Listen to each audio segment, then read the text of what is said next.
Welcome to another edition of Iowa Momentum Weekly. I'm Katie Buckles with this week's recaps of news and events from the weekend. Runners donned the red, white, and blue at the dozens of 5 and 10K runs held in communities throughout Iowa on a very pleasant 4th of July. Nearly 500 runners ran the William Courtney Memorial 5K and 1 mile in Urbandale last Thursday morning.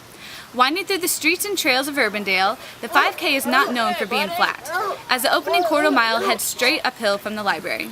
The course continues its roller coaster route before hitting the Greenbelt Trail along North Walnut Creek for a flat half mile to the finish. Johnston's Andrew Jackson managed to maintain a 5:20 per mile pace to win in 16 minutes and 30 seconds. Robert Duncan of Waukee finished in second, only 12 seconds behind, while Valley High School runner Daniel Soto took third in 16:59. Urbandale alumni Stephanie Munt, now 22, won her hometown race coming across the line in 19 minutes and 16 seconds.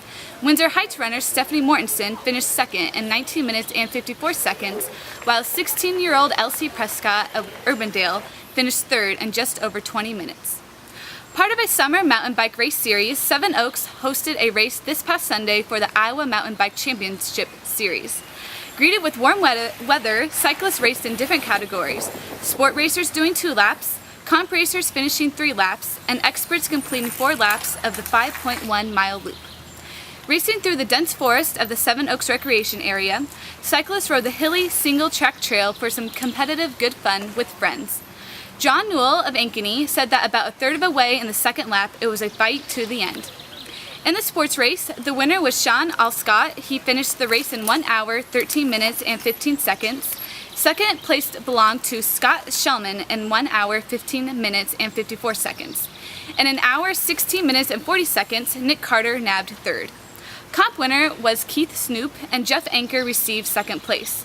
Third place went to Jason Allreed of Ames.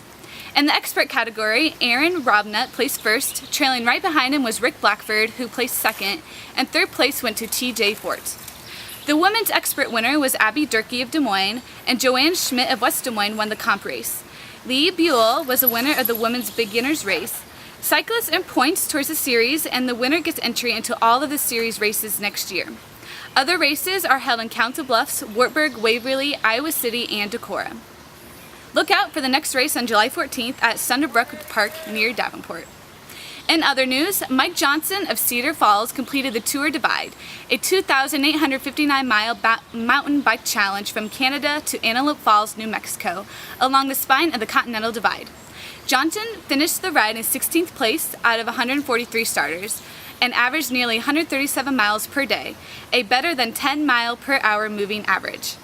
Johnson began the self-supported adventure on June 14th and hit the U.S.-Mexico border on July 5th.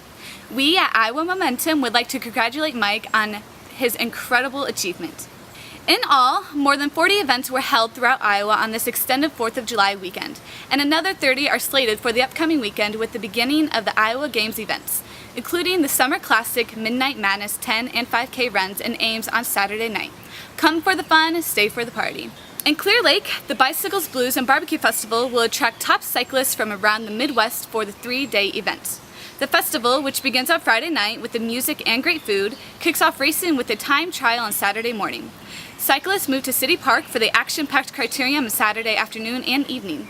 The road races will take cyclists on a 40 to 80-mile course through the northern Iowa countryside on Sunday. Relaxing bike tours are also part of the weekend, offering cyclists quiet, scenic rides around Clear Lake. The Weather Bike says, after a hot and humid start to the week, it looks to cool off with sun and highs in the 80s from Wednesday through Friday. Temperatures look to creep into the 90s with possible scattered storms on the weekend. This week's weather has been brought to you by The Weather Bike. Thanks for watching another edition of Iowa Momentum Weekly. Tune into iowamomentum.com for a complete list of events. I'm Katie Buckles, and I hope you have a great week.